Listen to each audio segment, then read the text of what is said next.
bem-vindos a mais um episódio do Conversa de Mercado. Estamos aqui hoje com convidados mais que especiais da Merck. Martim Miceli, especialista líder em aplicações comerciais Latam, e Clariane Buozzi, gerente de vendas da Merck Group. A gente vai trazer aqui, falar um pouco, explorar sobre os 4 pilares fundamentais da indústria farmacêutica.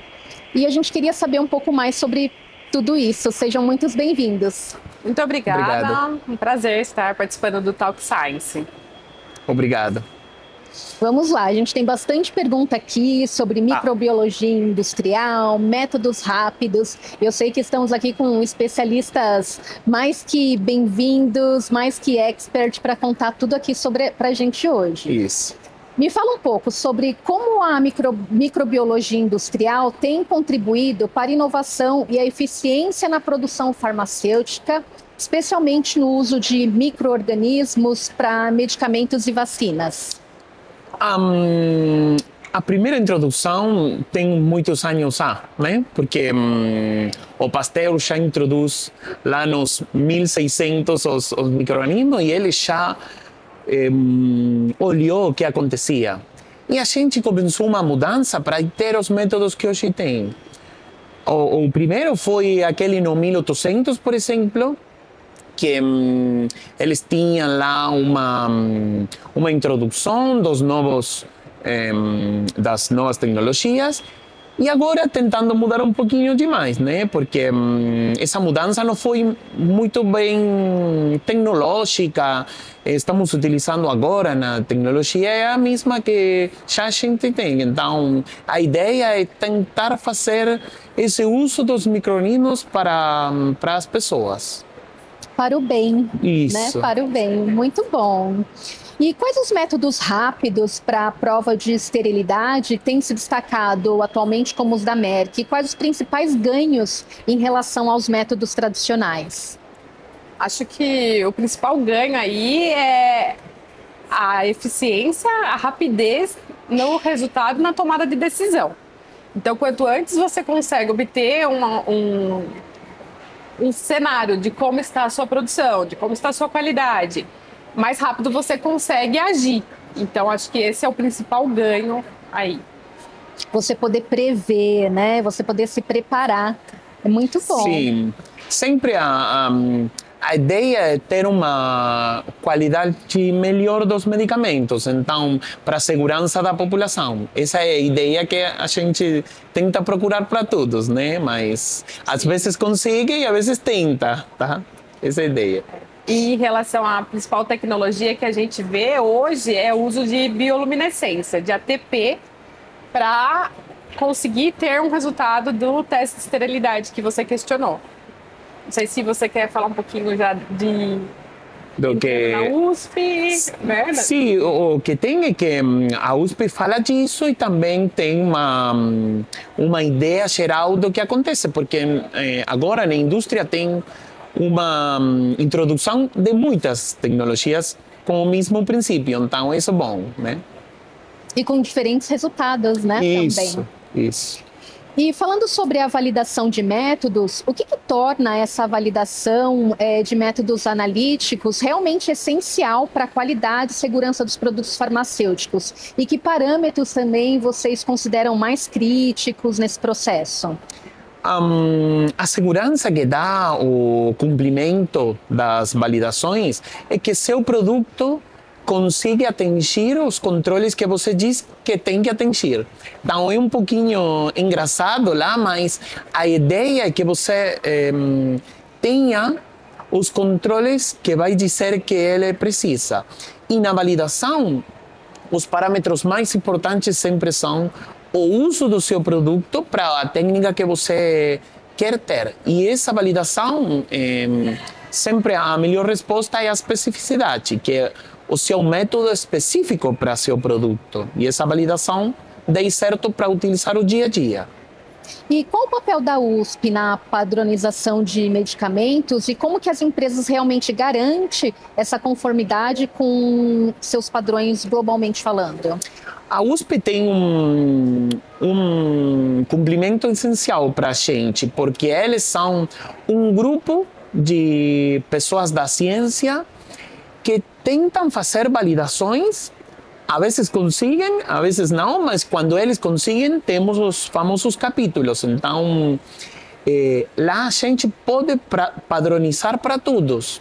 Então, um laboratório que está aqui no Brasil, um que está em Israel, por exemplo, em qualquer outro país, ele vai ter na Europa, nos Estados Unidos, ele vai ter o mesmo estándar, essa é a ideia. Então, a padronização permite que a gente atinja os mesmos parâmetros.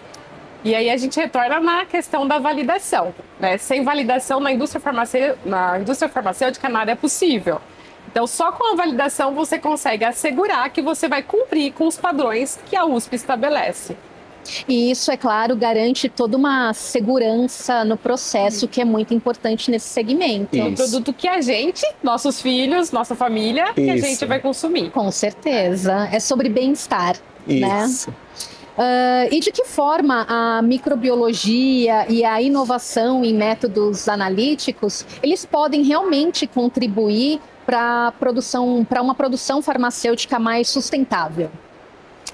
A Merck, ela divulga anualmente o relatório de sustentabilidade, né? E que consta que até 2030 nós integraremos sustentabilidade em todas as nossas cadeias, né? Então, isso se diz tanto ao produto em si, que é o que a gente comercializa, mas desde a escolha da matéria-prima pela planta produtiva, passa por avaliações de processos produtivos, de qual embalagem a gente vai colocar no mercado, enfim, a cadeia toda, né? Inclusive, desde 2022, a gente tem uma parceria com a Eu Reciclo, onde a gente... Porque só um contexto antes, né? Na microbiologia, tudo que é utilizado não pode ser reciclado, porque ali apresenta um risco biológico.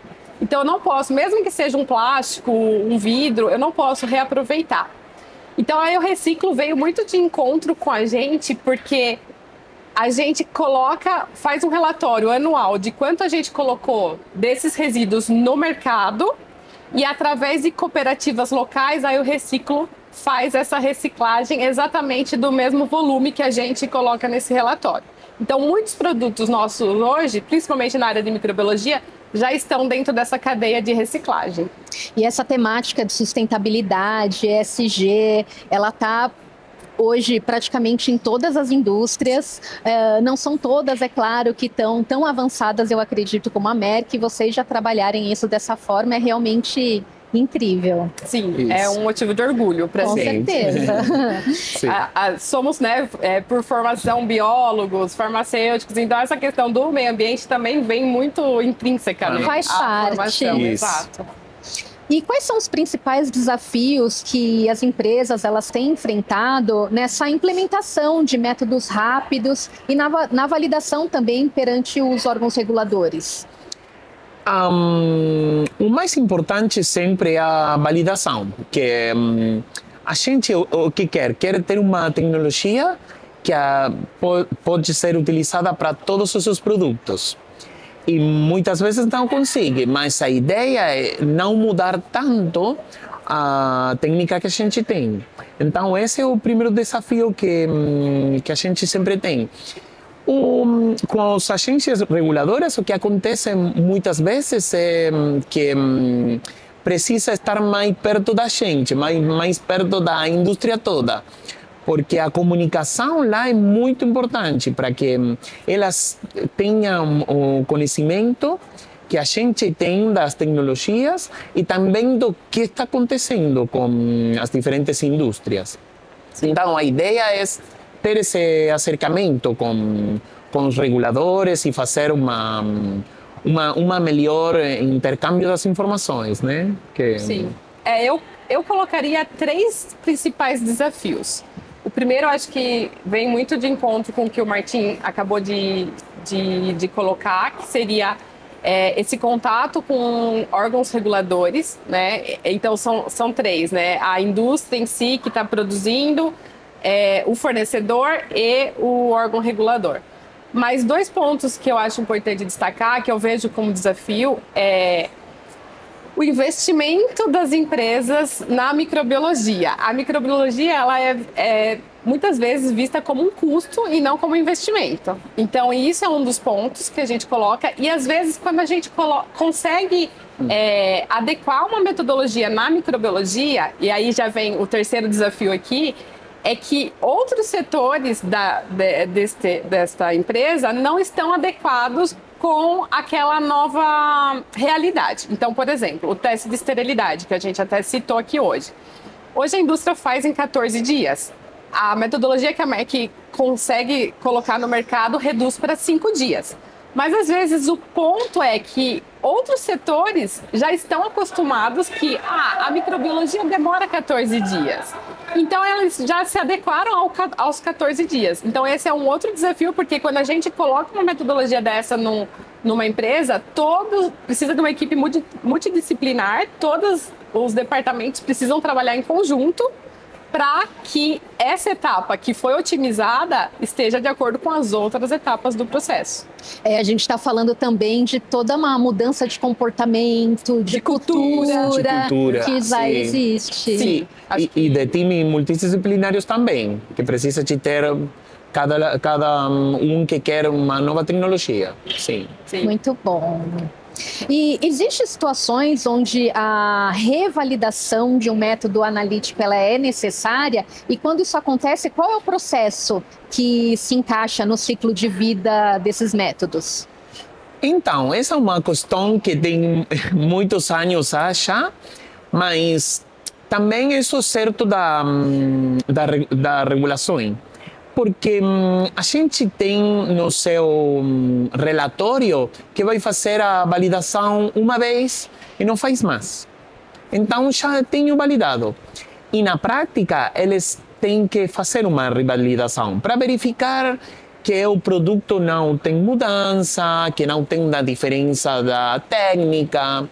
Então é muito importante ter um tempo para fazer isso. Pode ser 5 anos, por exemplo, mas precisa fazer. É um controle de qualidade, né? Isso. E a ideia lá, talvez não tenha uma mudança real, mas fazer um checklist e ter um listado de todos esses pontos que talvez não mudaram, mas que você olhou, que você tem já em conta, né? Para que não mudou e que essa é a sua revalidação. Às vezes a gente pensa que tem que fazer tudo novamente, mas não é necessário. Tá? E quais são as tendências mais promissoras que vocês veem hoje no futuro da microbiologia industrial e da análise farmacêutica para os próximos anos?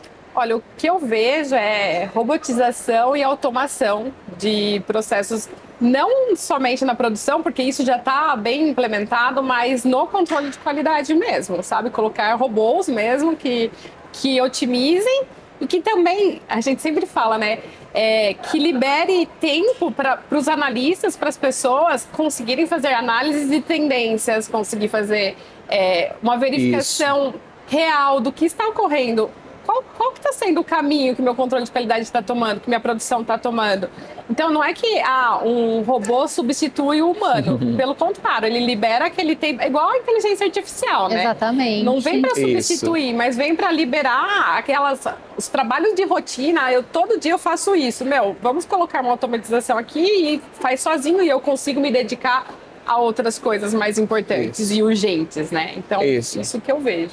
Então, está ligado com a resposta anterior. Pode fazer a revalidação da técnica, porque tem tempo. E isso também é importante. Análise de risco que a gente precisa fazer.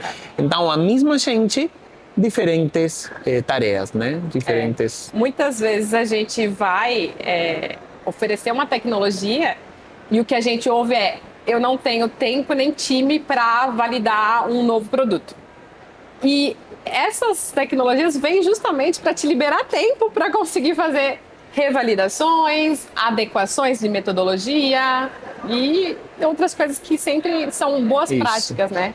No fim das contas, automação, digitalização, inteligência artificial, elas são realmente ferramentas que acabam dando suporte, né? Para que a gente possa trabalhar com outros dados, outras informações, previsões e fazer toda a gestão de um trabalho muito bonito, com certeza. Acho que a palavra que você usou, gestão. É isso, fazer... O humano tem que fazer a gestão. Daquilo. Isso. Requerem mais validações, então vai ter a gestão. Isso mesmo. Ai, muito bom. Muito obrigada pela presença de vocês. Foi um prazer receber a Merck no Conversa de Mercado. Eu espero que vocês estão assistindo esse episódio possam ter informações tão ricas e tão incríveis com a Merck. E esperamos vocês no próximo capítulo. Até mais. Prazer foi nosso. Obrigada. Obrigado.